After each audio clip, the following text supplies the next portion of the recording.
Dear students and parents, welcome to Dr. TCS Career Guide. Students and parents, entrance exams అనేది రాస్తూ ఉన్నారు. మీరు చాలామంది స్టూడెంట్స్ అడిగినప్పుడు ఎటువంటి బ్రాంచ్ తీసుకోవాలి, ఫ్యూచర్లో ఎటువంటి కాలేజ్ సెలెక్ట్ చేసుకోవాలనేటువంటి సందేహాలు కూడా ఎక్స్ప్రెస్ చేస్తున్నారు అన్నమాట. సో అదే కాకుండా ఈ ఆర్టిఫిషియల్ ఇంటెలిజెన్స్ యొక్క ఇంపాక్ట్ అనేది రేపు ఫ్యూచర్లో జాబ్ మార్కెట్ మీద ఎలా ఉండబోతా ఉంది, సో మనం ఎటువంటి కోర్స్ చదివితే లేకపోతే ఎటువంటి కాలేజీలో చదివితే మనకి రేపు ప్లేస్మెంట్స్ వచ్చే అవకాశం ఉంది, ఇలాంటి అన్ని క్వశ్చన్స్ కూడా పేరెంట్స్ స్టూడెంట్స్ నా దగ్గర రైజ్ చేస్తూ ఉంటారు. కాబట్టి సో ఇటువంటి డౌట్స్ అనేవి మీ అందరికీ కూడా ఉంటాయనే ఉద్దేశంతో నేను వీడియో చేస్తున్నాను.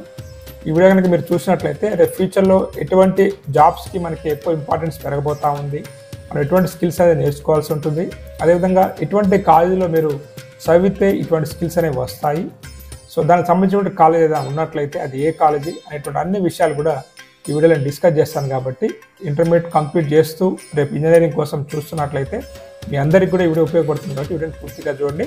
మీరు ఫస్ట్ టైం కనుక మన ఛానల్ చూస్తున్నట్లయితే ఇప్పటివరకు మన ఛానల్ సబ్స్క్రైబ్ చేయనట్లయితే ఛానల్ సబ్స్క్రైబ్ చేయండి. నేను చేస్తున్న వీడియోలు మీకు నచ్చినట్లయితే లైక్ చేసి మీ ఫ్రెండ్స్ అందరికి షేర్ చేయండి.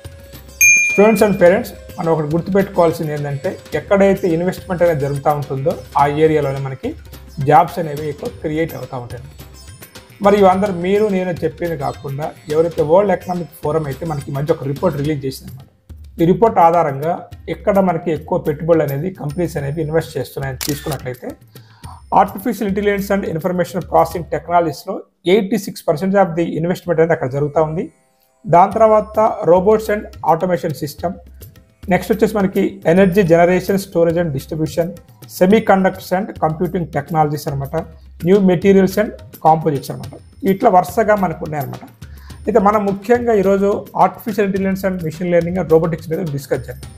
ఎందుకంటే చాలామంది స్టూడెంట్స్ ఎక్కువ అడిగేటువంటి కోర్సెస్ ఇవే కాబట్టి అంటే ఇన్వెస్ట్మెంట్స్ అంత మొత్తం ఇటు వెళ్ళిపోతుంది. కాబట్టి మరి జాబ్ ఆపర్చునిటీస్ అనేవి ఎలా ఉండబోతుంది ఫ్యూచర్ మనం తీసుకున్నట్లయితే ఫాస్టెస్ట్ గ్రోయింగ్ జాబ్స్ 2025 నుంచి 2030 వరకు ఎటువంటి జాబ్స్ అనేవి రేపు మనకి క్రియేట్ కాబోతున్నాయి చూసుకున్నట్లయితే ఇక్కడ దాదాపు ఉన్నటువంటి అన్ని జాబ్స్ కూడా ఇక్కడ మీకు అన్ని నేను రౌండ్ అప్ చేసి పెట్టాను.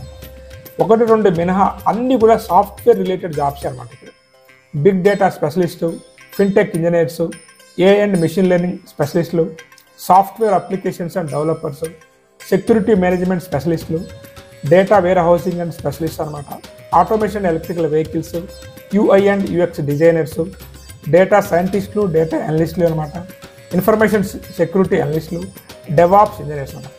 ఇట్లా మీకు టాప్ ఏవైతే ఉన్నాయో ఇవన్నీ కూడా రిలేటెడ్ టు సాఫ్ట్వేర్ ఇంజనీరింగ్ అనమాట.